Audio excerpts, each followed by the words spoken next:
Justin Timberlake is speaking out in support of his ex, Britney Spears. How proud of her are you? Oh, completely.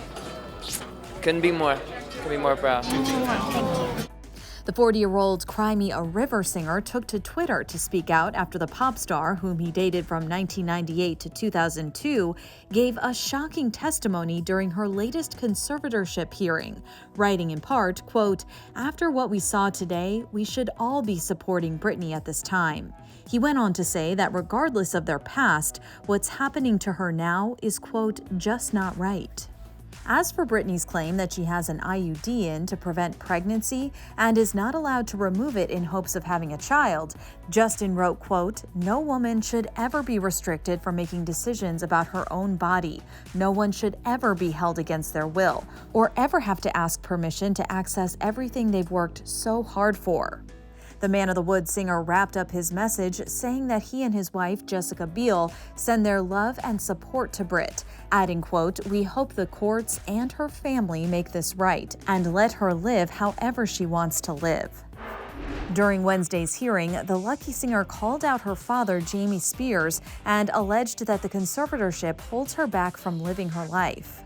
This is very important that she's decided to speak out now, and I think she's doing it because basically she's come to a head and she needs to figure out what she's going to do about this conservatorship. And she thinks this is the best way to get her point across. I think it's a very big deal that she's speaking out and she has told the court she wants her voice heard. Britney expressed that she would like nothing more than to, quote, "end the conservatorship without being evaluated and would like to regain control of her life." She also shared a slew of shocking allegations against her father and her team. She was very passionate that it should end and that she had been wronged and abused. ET spoke with the director of the unauthorized documentary The New York Times Presents Framing Britney Spears, Samantha Stark. She was sitting front row for Britney's testimony. She also said she felt forced by her management to perform and go on tours and that she would be punished if she didn't. She mentioned visits with her kids and her boyfriend could be taken away. She also said that things like that she wanted to get married and have a baby, but that she had an IUD in, and she said that she felt like they wouldn't take her to the doctor to get it taken out. Following her testimony, the attorney for her father said in a statement to the judge, quote, "He is sorry to see his daughter suffering and in so much pain. Mr. Spears loves his daughter and misses her very much." When I first started, I didn't know what I was doing. But every day you learn more and you gain more wisdom from that. Meanwhile, back in February, Stark's documentary for the New York Times was released and explored everything from the pop star's rise to fame to her negative portrayal in the media, along with her ongoing conservatorship battle with her dad.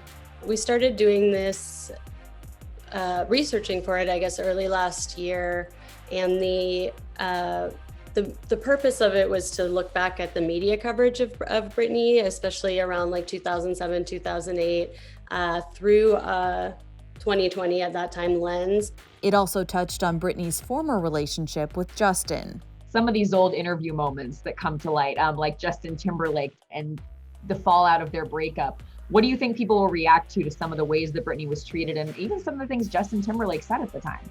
The most shocking thing about that for me is that there wasn't an outcry about it. Like it wasn't in our popular culture to think that there was something wrong with the things that we now consider like very misogynistic. It just seemed like very much in the culture to be able to shame women for their sexuality. Following the documentary's release, the former NSYNC singer released a public apology to Britney and Janet Jackson after receiving backlash for how he handled both his highly publicized split from Britney in the early 2000s and the infamous wardrobe malfunction with Janet during their 2004 Super Bowl halftime performance.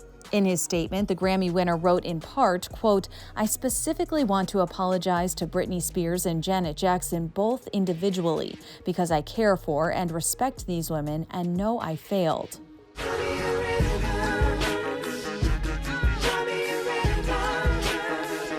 At the time, a source told ET that Britney was aware of the documentary, adding that she has no interest in discussing her past relationship with Justin.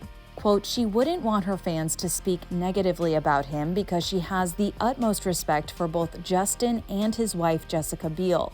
She laughed about how people are talking about it now. It happened so long ago.